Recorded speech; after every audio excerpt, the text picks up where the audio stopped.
অর্ধেক অর্ধেক করে কিছুটা কিছুটা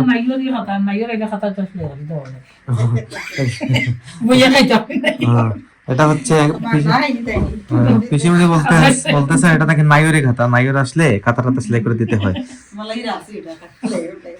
মানে ইউজ করতে মজা লাগে, আরাম লাগে। আর দোকানে যেগুলো পাওয়া যায় এগুলো আসলে ইউজ করতে মজা নাই, ভালো লাগে না এগুলো নিয়ে ঘুমাতে। এটা হচ্ছে মেইন বিষয়।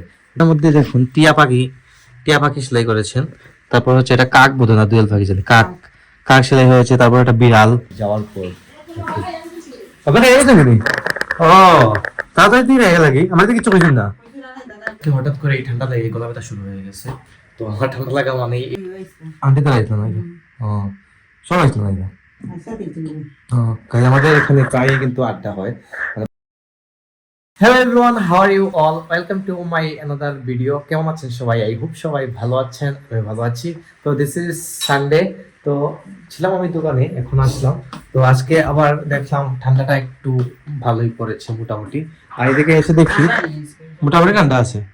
গাইজ এদিকে এসে দেখি মা আর পিসি সেলাই করতেছেন। এটা কিতা সেলাই করবে তোমরা? গাইজ এটা হচ্ছে কাঁথা সেলাই হচ্ছে পিসি মধ্যে, এটা হাতে যেটা। আর এটা কিতা? এটা ম্যাট নেই, এটা ম্যাট তৈরি হচ্ছে। এটা মানে অনেক আগর নাকি দেখো গাইস, এই ম্যাটটা কিন্তু অনেক আগের তৈরি করা ছিল, মানে অর্ধেক অর্ধেক করে কিছুটা কিছুটা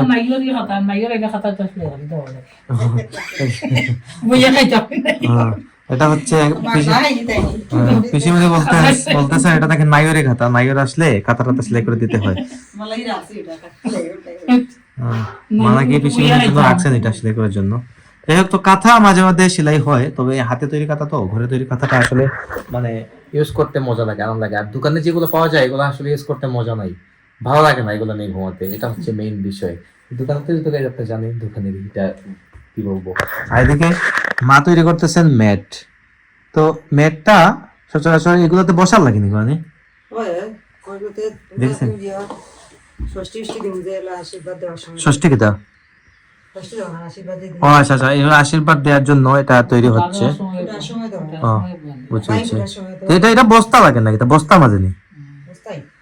যেটা হচ্ছে বস্তা টাইপের, মানে বস্তাই মনে হয়। এই দেখুন কালারিং করা আর কি বস্তাটা। তো এটার মধ্যে এটা কমপ্লিট করা হওয়ার পর আপনারা দেখতে পারবেন। তো এটার মধ্যে দেখুন টিয়া পাখি সেলাই করেছেন। তারপর হচ্ছে এটা কাক বোধ না, দুয়েল পাখি সেলাই, কাক সেলাই হয়েছে। তারপর একটা বিড়াল, তারপর এরকম এরকম একটু সাজ আছে ফুলের মতো। তারপর হচ্ছে কলসি, হাতি, মানে এগুলা সেলাই করে রেখেছে। এটা কিন্তু আমি দেখতেছি অনেক আগে থেকে সেলাই করা হচ্ছিল, তো এটা কমপ্লিট হয় নাই, এখন হয়তো কমপ্লিট হবে। তোমরা খান শেষ নিকো? সবার খাওয়া দাওয়া শেষ, আমি এখন লাঞ্চ করবো, কারণ লাঞ্চের সময় হয়ে গেছে। আর আজকে লাঞ্চে প্রসাদ দিবা, দেখুন আজকে লাঞ্চে প্রসাদ, এটা হচ্ছে প্রসাদ ভোগ দেওয়া হয়েছিল। আচ্ছা ভাই পেলাম। তারপর হচ্ছে ইসকন মন্দির থেকে আজকে প্রসাদ আসছে। তো প্রতি মাসে এরপর আসে ইসকন মন্দিরের প্রসাদ হচ্ছে এটা হয়তো মানে বিরিয়ানি টাইপের কিছু একটা তৈরি করে ওরা। তো মানে খিচুড়ি বা বিরিয়ানি ওইরকম একটা কিছু আর কি, মানে এক্স্যাক্টলি বিরিয়ানি না, খিচুড়ি টাইপের। যাই হোক, তো আমি এখন লাঞ্চ করবো, অনেক খিদা লাগছে।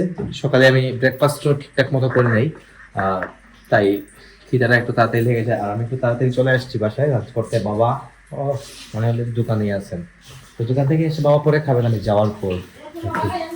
আপনাকে এই দেখেনি ও তাড়াতাড়ি দিয়ে রেখে লাগি, আমার তো কিছু কইছেন না।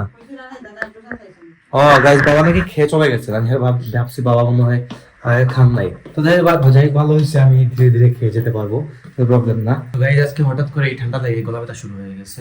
তো আমার ঠান্ডা লাগা মানে এটাই যে গলা ব্যথা শুরু হয়ে যায়। গলাতে যদি মফলার বা কিছু একটা দিয়ে না রাখি তাহলে এমনই হয়ে যায়। আর সারাদিন তো বাইকেই ঘোরাঘুরি করতে হয়, তো দ্যাটস ওয়াই ঠান্ডাটা একটু লেগেই যায় আমার এই শীত আসলে।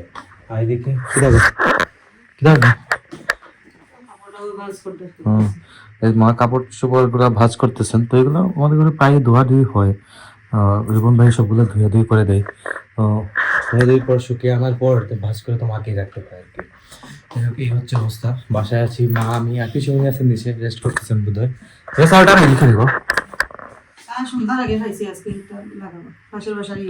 আন্টি তো আইতো না, সব আইতো না। আমাদের এখানে প্রায় কিন্তু আড্ডা হয়, মানে বাসায় সবাই বাসায় চলে আসেন, এসে এখানে আড্ডা হয়তো আমাদের বাসায় না হলে বাসায় আন্টির বাসায় বা মানে অনেকেই তো আছেন এখানে। সবার বাসায় আড্ডা হয়, গল্প গুজব হয়, চাটা খাওয়া হয়। তবে কি এটা জিনিস ভালো হয়েছে, আমাদের আগের বাসায় এরকম কিছু ছিল না। এখানে আসার পর থেকে আজ তো 1 বছরের উপর হয়ে গেছে। এখানে আসার পর থেকে দেখতে পারতেছি মানে সবার ভিতরে যে আন্ডারস্ট্যান্ডিংটা, এই আন্ডারস্ট্যান্ডিংটা খুবই ভালো কিন্তু। মানে সবাই মিলেমিশে থাকতে পছন্দ করেন এখানে। দুদিন পর পর আপনারা দেখতেছেন পিকনিক। আমি গতকালকে লাস্ট ব্লগে আপনাদেরকে বলেছিলাম পিকনিকের কথা। পিকনিকটা এরকম কিছু ছিল না। লাস্ট ব্লগে যে আগের ব্লগে যেরকম পিকনিক দেখেছিলেন এরকম না। তো জাস্ট এখানে রান্না হয়েছে রাতে, গতকালকে রাতেই হয়ে গেছিল।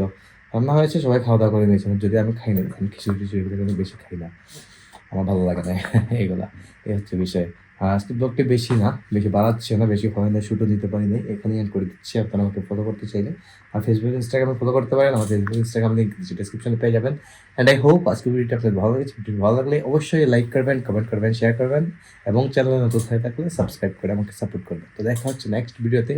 ততক্ষণ ভালো থাকুন, সুস্থ থাকুন। Thank you so much for watching.